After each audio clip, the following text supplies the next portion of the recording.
I am the Tofu Golem. Please enjoy the video. You start by adding your card to Wallet and confirming verification. This enables secure tokenized payments.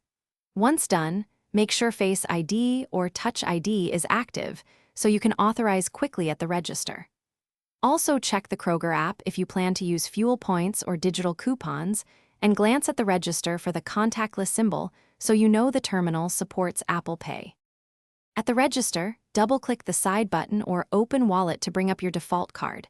This reduces fumbling and speeds the line. Once you hold your iPhone or Apple Watch near the contactless reader, the terminal and device exchange a token. This is why Apple Pay is more secure than handing over a card. If the terminal asks, choose credit or debit and enter a PIN for debit purchases. Otherwise, wait for the audible confirmation and the green check mark.